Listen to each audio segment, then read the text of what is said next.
Hello, greetings everyone. Hey, everybody, welcome to Keys for Home, Season 3, Episode 3, Budgeting, Mindset, and Why. And we missed last week. I had no voice. Well, I got a voice. I just don't know if anyone wants to listen to me. No, you're good. So what It's happened? got I no guess sight. 2 weeks. What's been going on for the last 2 weeks since we missed? Well, I'm having a blast being a broker. This is Yeah. great. We have a lot of products available to people, and if I need to make a change or correct something, I can do that.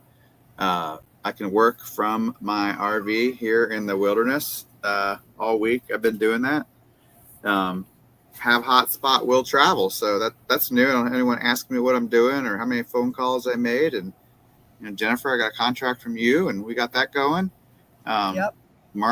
Mark's called me with some questions about some things he might do, so I'm excited. I Yeah. love fall, by the way. I love it. Yeah, me too. Although it's 80 degrees, it was supposed to be 74, so whatever. Whatever. I did wear my fall color and my leaf, and I've got my acorn earrings on. We had our Benchmark Expo.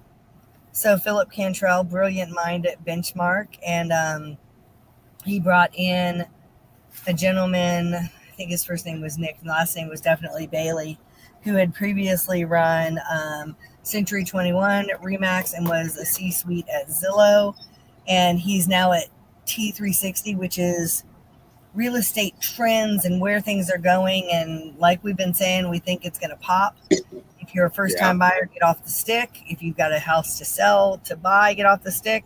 And if you need that in Alabama, I can now help in Alabama. I passed my broker's That's right. test. Yeah, And so I'm a congratulations. broker in Tennessee and Alabama. Technically, license isn't hung because you got to wait 2 business days for the Alabama Real Estate Commission to realize that you have that. And then I'll hang it with Benchmark has a presence in Alabama. Right? Congratulations on that, Jennifer. That's I awesome. know. I'm super I excited. have been so brain dead with this cold. It's literally the only test that I've gone in and been like, I don't know if I can do this. But I apparently could, so thank God. Nice. Last couple weeks for me, it's been. I'm finding a deeper dive into people's psyches and behaviors. I don't know if that's the right way. To finding out what is their obstacles in the way. I would say that business wise, that's what I'm finding is just living on the surface with this is just in finances and career is not been. That's just the beginning, and getting down deeper into some of the behaviors and why we're doing the things that we do, and talking about them and the obstacles in the way. Of course, hockey just started, so now my time is yes. The Blue Jackets got beat by the Predators. Yeah. So so that's now worked itself into my schedule. We're still in the upper 80s and low 90s in the Dallas area. So I'm hoping for, and we haven't seen any rain in a long time. This is our summer after summer. So, Yeah. But that's what Summer after summer. Yeah.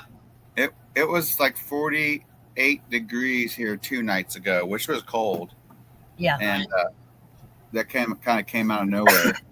But it's hot, like Jennifer said. Now it's just fall's coming though. The Earth is tilting. The shadows are As longer. you sit in a air conditioned bus. Okay, speaking of Earth tilt, Right. did you guys hear that because of a dam, I think it is, that was built in China, it has slowed the rotation.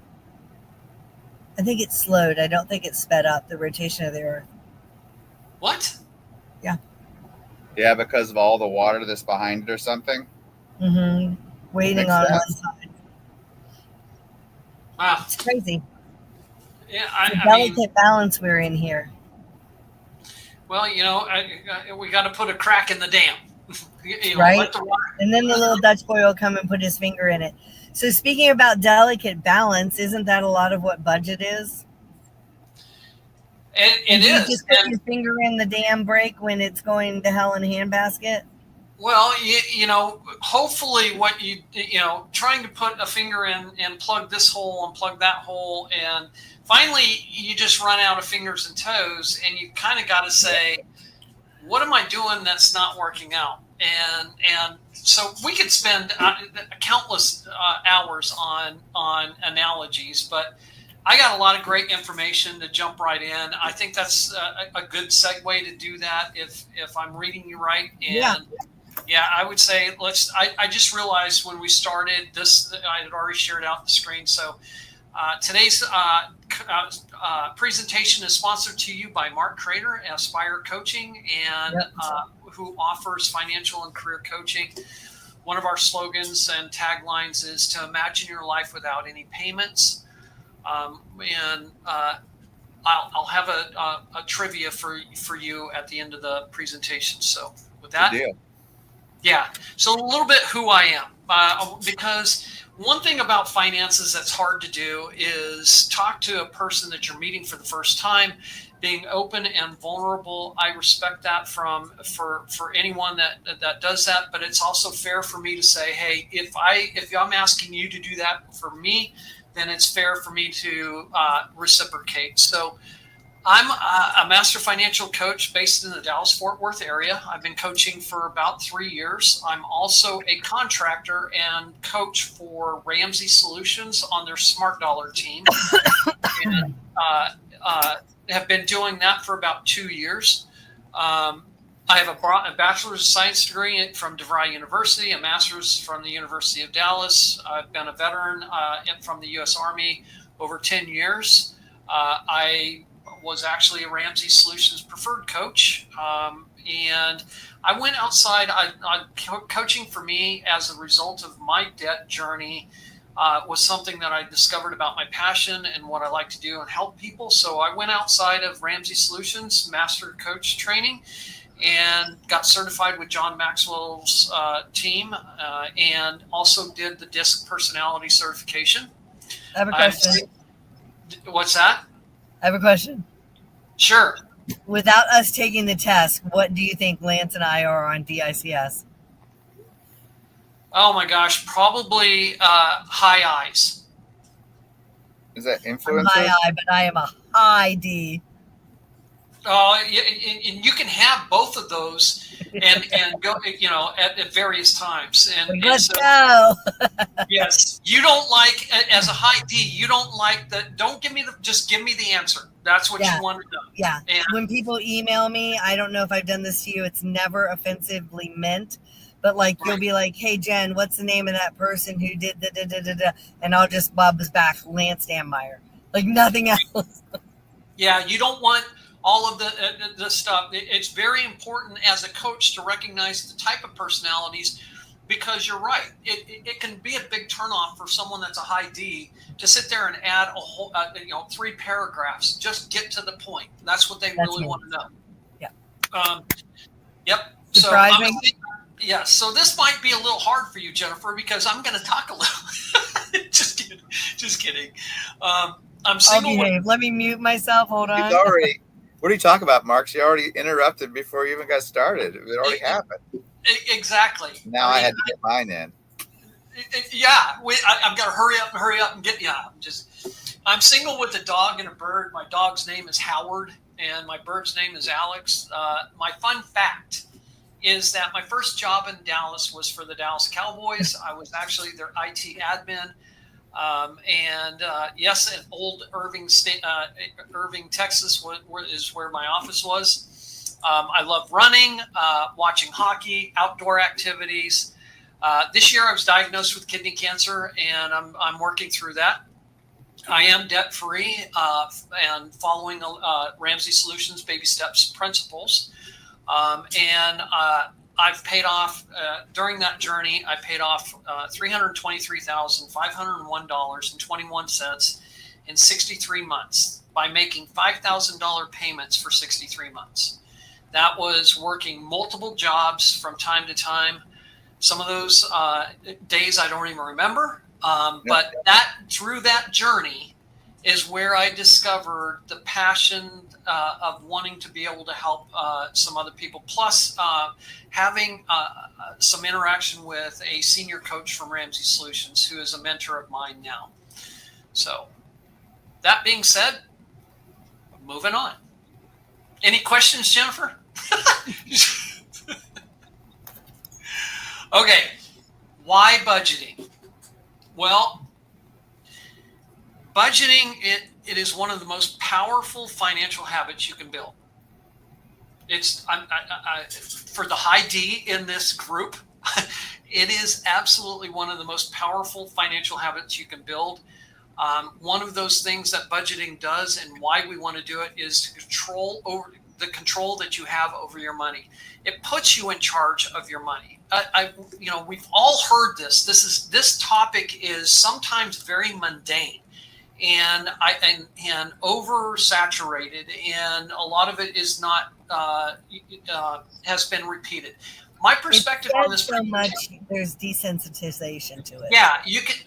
It's been talked about so much that you can get disconnected with it very fast. So my perspective on this presentation was to try to find the things about budgeting that are often overlooked. And we're going to get into that in the later slides. So I want to be able to have control over my money. It puts me in charge of my money. I work hard for this money, and I want to be able to control it, not it controlling me.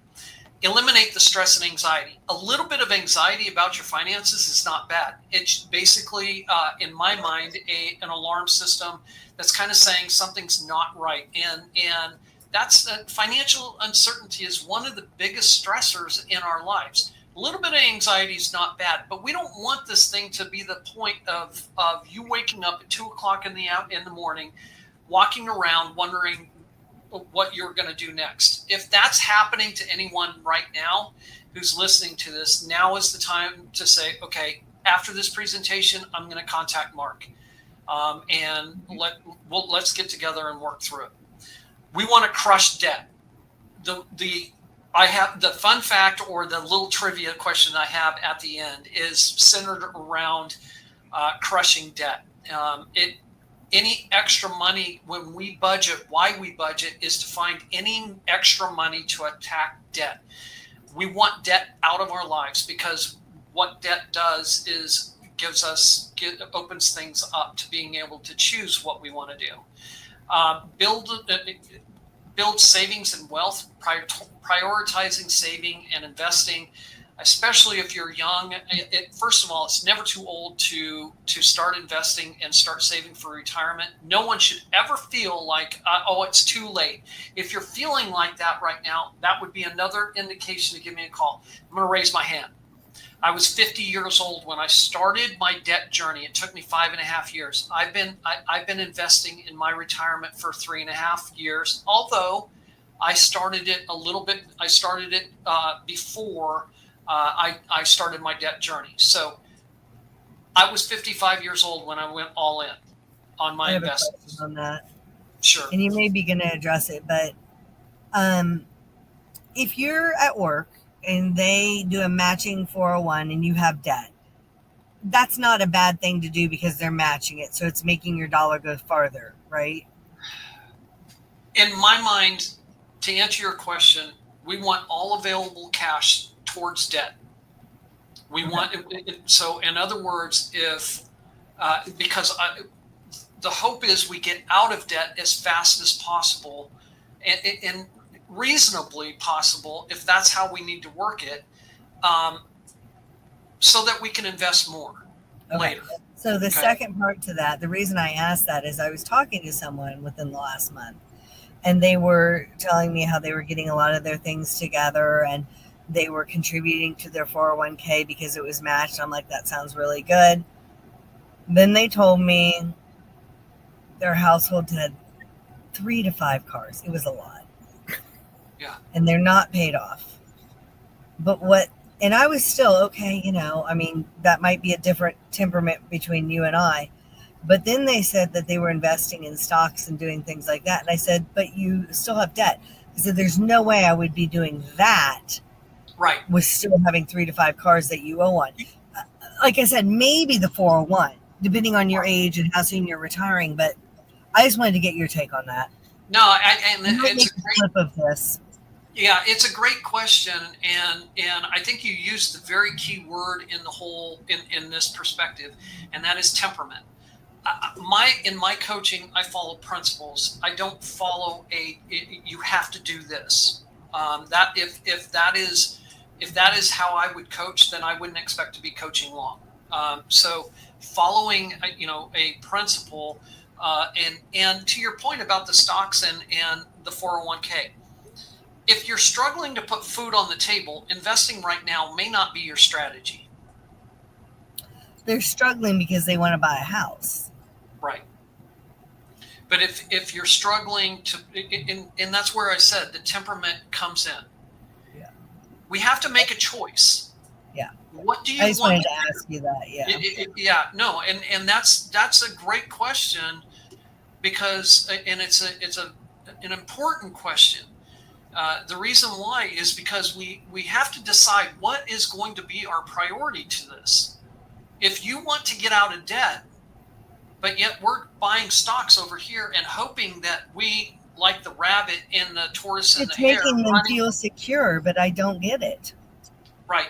It's no longer, Jennifer, about the money. It's the security that you mentioned.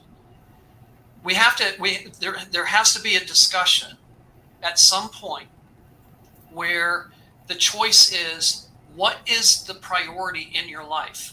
Do you want to buy a house and have a home that is a burden, or do you want to buy a home and have it be a house, not have it a burden, be a blessing?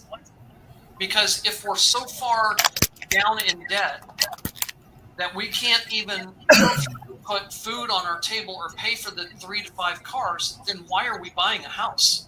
Well, and it seems to me that there is more security in buying a house, in having control of your own mortgage amount, not having it change, not having a landlord sell it from under you, than buying a small amount, quite frankly, of stock. Yeah. But I don't want to segue all your thing. I just had that question since you mentioned that. No, the point that we were on when the question came up was building savings and wealth, prioritizing savings. That's why we budget. The answer right now, or that question was a great question, but that's where that question probably is more appropriate for a debt approach strategy as opposed to building savings and wealth. Yeah. In my opinion, most people discover it doesn't do us any good to be saving for a house or paying off debt or buying stocks right now when we can't pay for food or we can't pay off the cars. Yeah. That's just what I've found. And I know that might be a difference. No, it makes sense. I mean, I don't think they should be buying stocks and investing when they have car payments and they're trying to get towards the house. It just seems counterintuitive. But go on ahead. I'm sorry. Yeah. So item number 5 is improving our relationships. It's pretty much known that one of the leading causes of divorce is finances and fighting about finances. So when we budget, when we're on the same team, for couples, it brings transparency, it increases trust, and it engages teamwork. So it can improve relationships. Another reason why we budget is that it prepares you for the unexpected. Here I am, right here, having to have a tooth extracted, as what I found out yesterday. And how am I going to pay for that if I don't budget? We're going to talk about that a little bit later as well. So preparing you a cushion in place for when life happens. And then finally, it creates freedom, not restriction. One of the myths about budgeting is that, oh no, I can't do something. Anyone listening right now, I want you to shift your mindset into indicating that a budget doesn't tell you what you can't do. A budget tells you what you can do. And you're the one that is telling that budget how you're going to spend your money. At the time when that budget takes over, yes, that can be a reminder of what you mentioned that you said that you were going to do with a specific line item in your budget. So, in short, a budget is a plan for peace of mind. It helps you spend intentionally, save consistently, and move closer to your financial freedom. Any questions on that other than what we had? Yep. That's a All great, right. great 7 steps. I like it. Oh, thanks. Number 5 is so important because they really play into that. Jennifer can tell you, people she knows that she's going. When you know I'm going to tell a good story, I do this. I go number 5. But we all know people. Yeah. Getting your spouse on board with you, and this goes back to the principles. Having someone work with you is going to produce far greater results than one person doing it on their own. All right. So I did I pulled some statistics. Oh my gosh. So this is U.S. consumer non-mortgage debt, credit that's outstanding from 2015 to 2024. The source of this was the U.S. consumer debt, and it's down in the right-hand side. This is non-mortgage. If you look at what happened, you can see we're on an upward trajectory of taking on more and more debt. And what this translates to is I can't do anything other than because I have too much debt. If the sentence is something like this, I would like to do this, but I can't because of the debt that I have. Now's the time to schedule a call and figure out how we can get out of debt. So that's the U.S. consumer mortgage debt.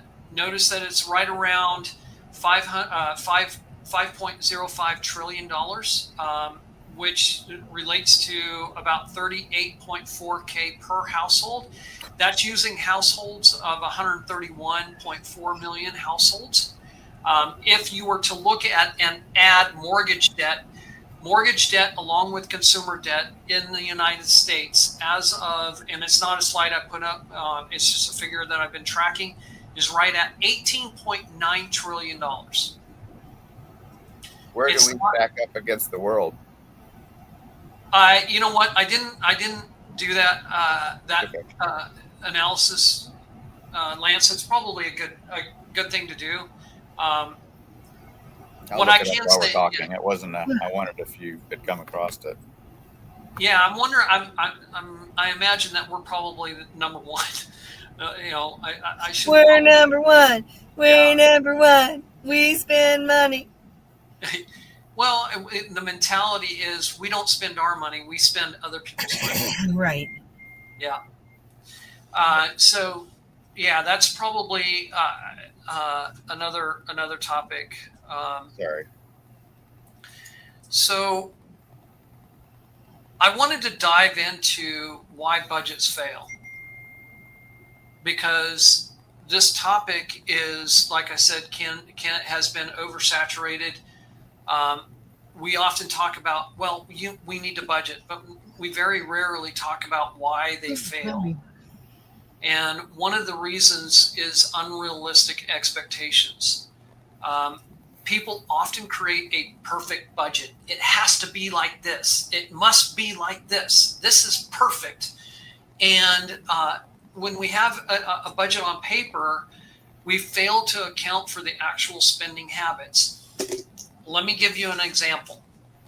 I created a budget, but you know what? It's football season, so I'm going to order 4 pizzas for me and the guys. There's $150 that's not in my budget. Yep. Can I give you an example? We go for it. Yes. When I was first married, my ex sat me down and said, "I'm putting together a budget." Okay.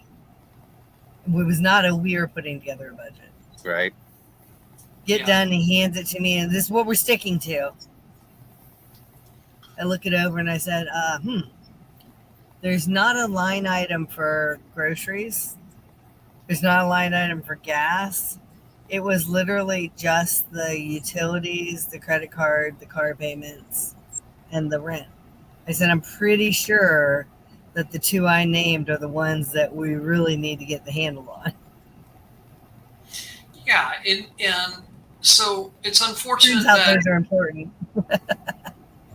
it's unfortunate that someone presented it to you like that, because I've been budgeting for 10 years, and I can tell you right now, not one budget is ever the same, and from one month to the next. Budgeting is not cookie cutter, just putting it over.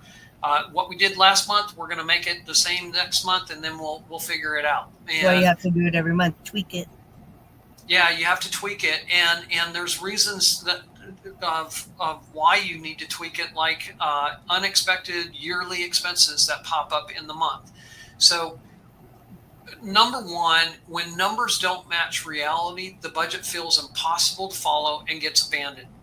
I am starting to see a lot of this when people say I have a budget, and I ask, tell me a little bit more about why your budget hasn't whether you've been successful with your budgeting or not. What has led you to that?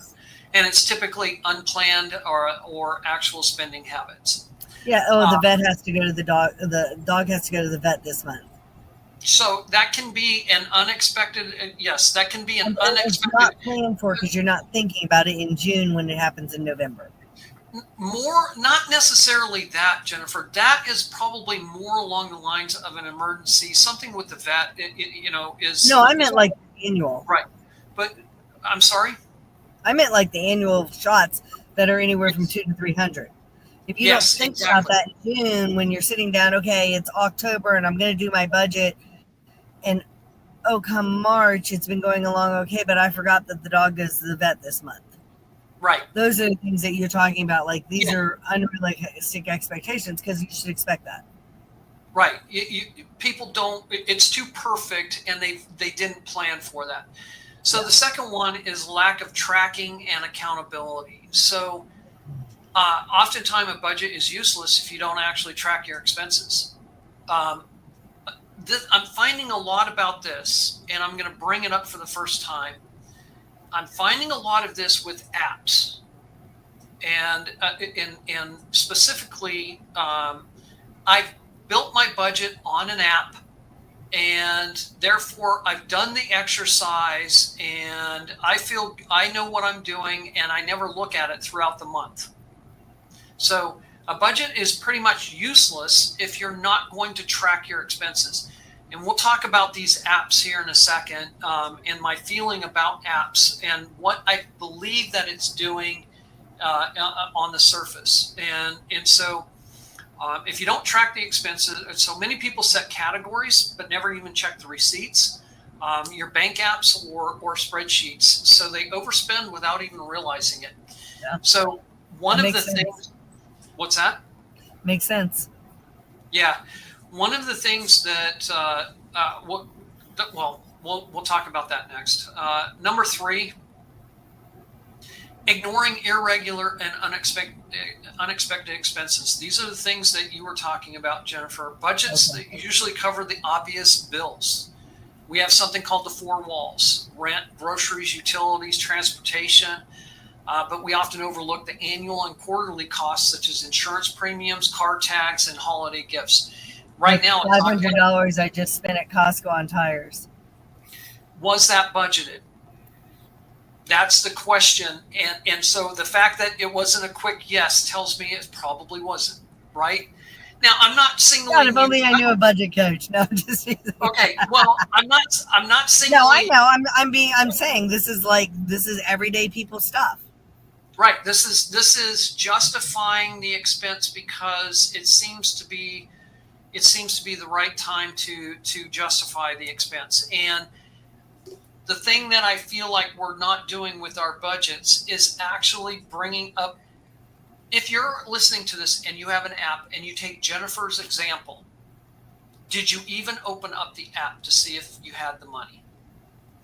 Did you even open up the bank account to find out how this $500 would affect your life? And wonder at the end of the month, I don't have enough to pay the minimum bills or make headway on my debt.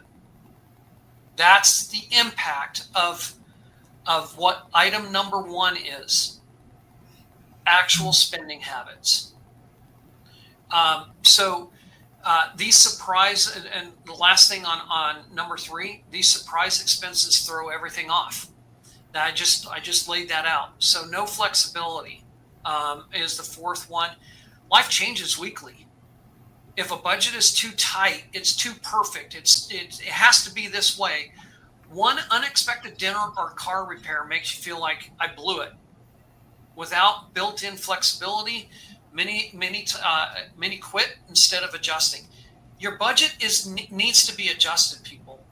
If you're listening to this, if it's so rigid that you're failing in multiple categories, then why are you budgeting if we're not tweaking? Yep. I'm not going to be perfect on my budgeting, and that's really important to understand the perspective of knowing that what you can't do and what you can do with budgeting. It's not a rigid document that says there is no adjustment. Hey, look, life happened. I have to come up with $1,000 for my deductible on my dental repair, or I'm going to sit here with a broken tooth. I got to adjust. I'm going to have to take something from somewhere and apply it somewhere else. Mm-hmm. Lack of motivation or why, probably one of the most important items on this list is item number 5.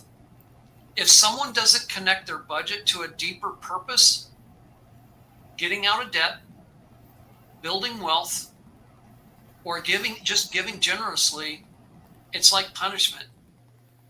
You need a strong why. The discipline doesn't last. And that's what my business is focused on.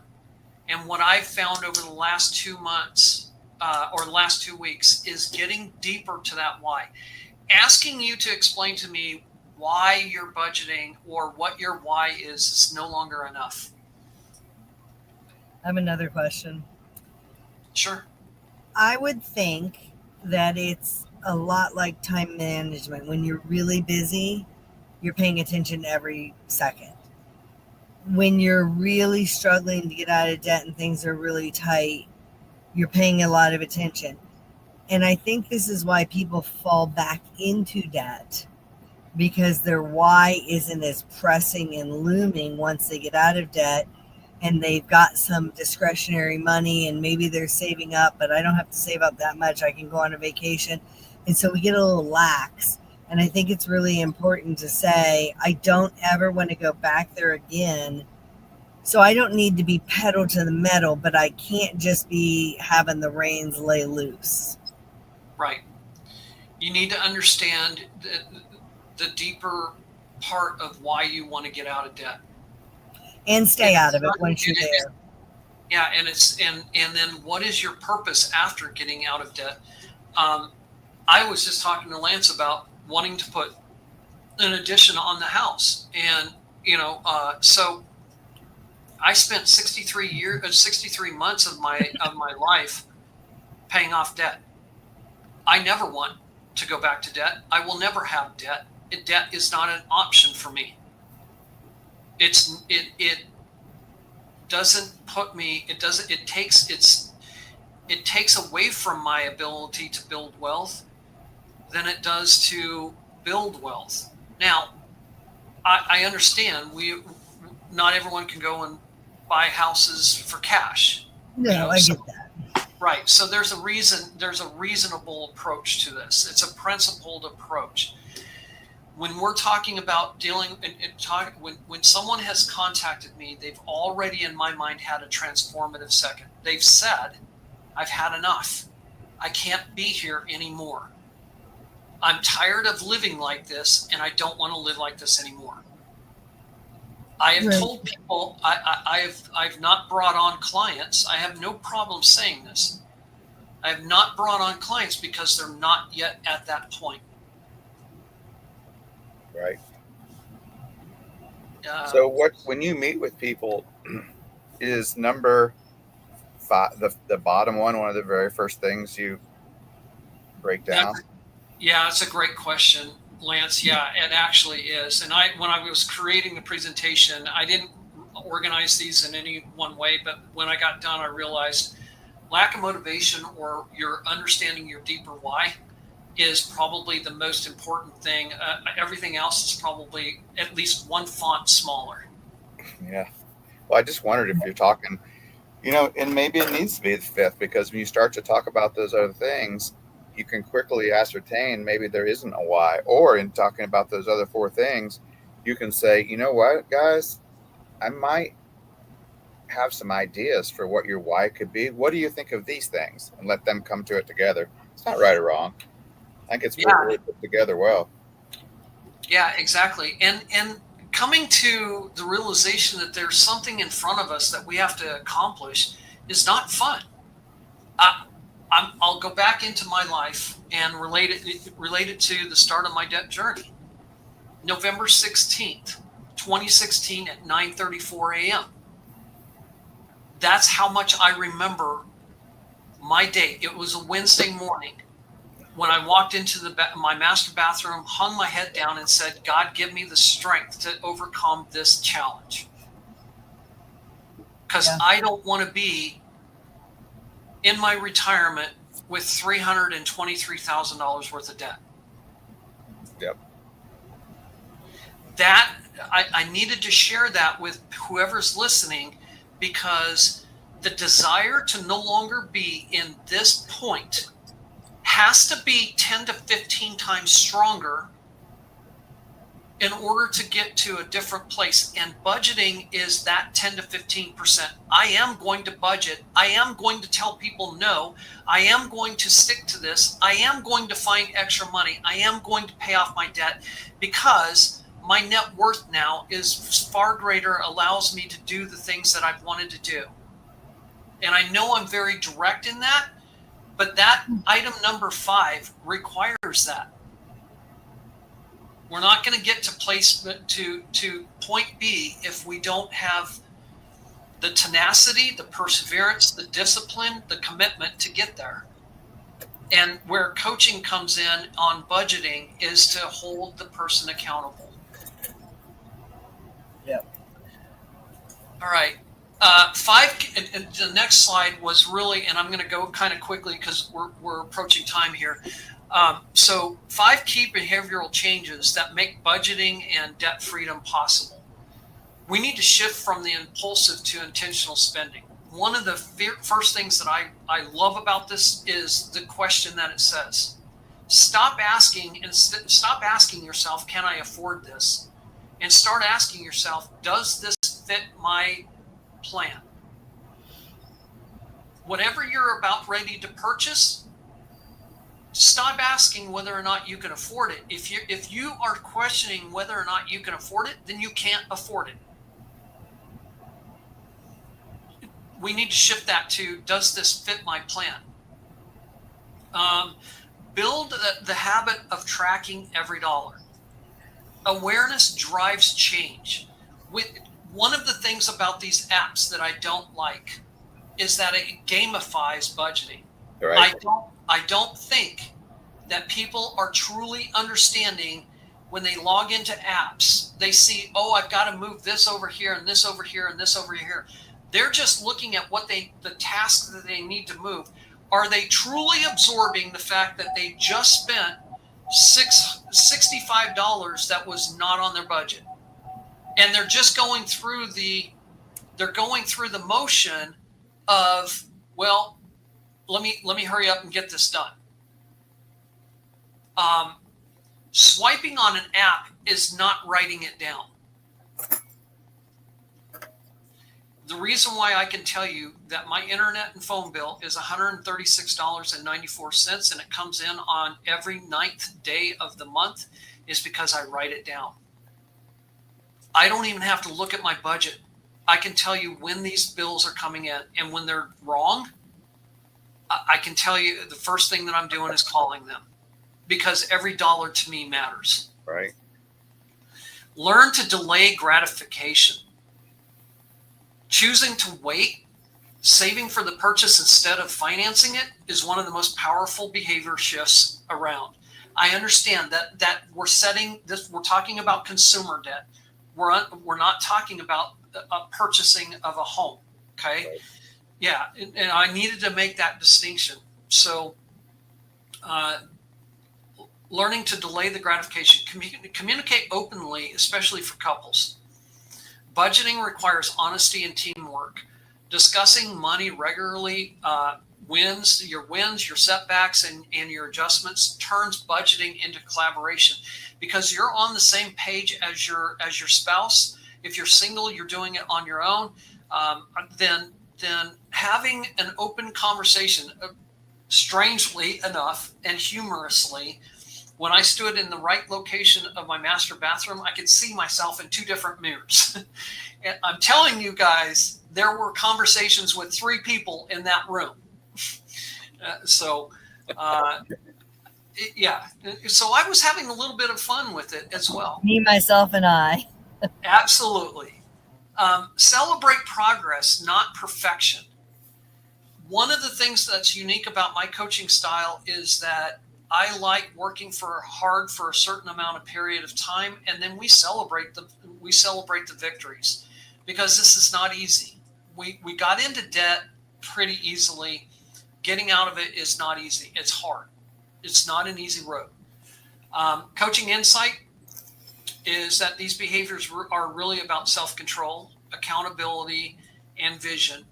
The budget is just the tool. The habits make it successful. Those are great. Okay, Q&A, but I have a trivia question. Do you guys, I may have shared this in the past, do you know what my favorite word in the dictionary is? It's a plural version, but do you know what that is? Y'all know. Wins. Wins is good. That's close. But my favorite word in the dictionary, the plural version of it, is options. Yeah. Because when we have no debt, we have options. Right. Yeah. And everything opens up after that. With that being said, that's my presentation. Yeah, that's really good. You did a good job on it.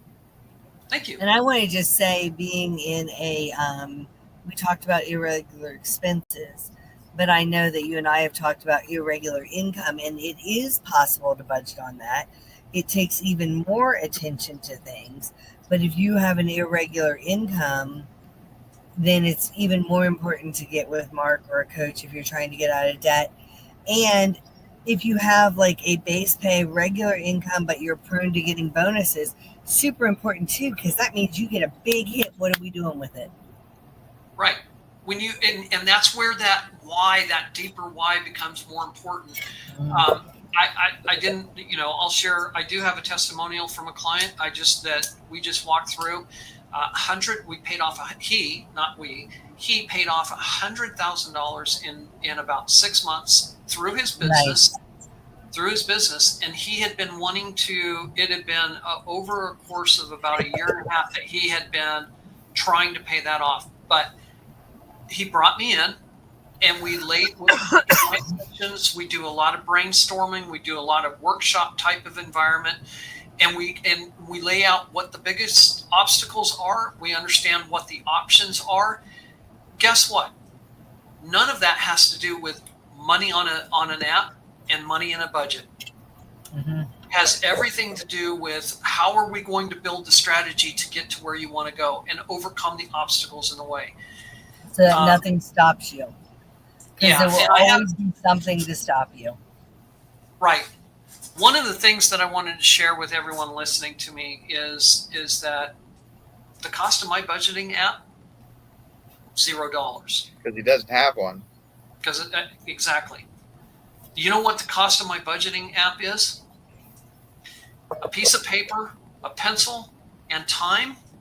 When I need to understand how to budget, I log into my bank account, and the bank has all of my transactions. They're all categorized already. I have no renewable fees. I have no monthly fees.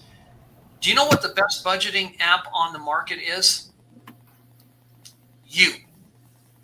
Trust me. I think we're going to rename this presentation Your Enemy, the Budgeting App, Your Friend. Yeah. Mark Prater, RPCGTFC, AspireCoaching.com. All right, my internet connection's getting wonky, and we're at 45. So We're at 45 minutes, so it's great job. What a great session. I can't wait to get this out. And don't forget to stay here to make sure that we special upload. guests for next time. Absolutely. You guys are awesome. All right, everybody. All See right. ya. Jennifer, be safe. Be careful with all that wine. Be careful with all that wine.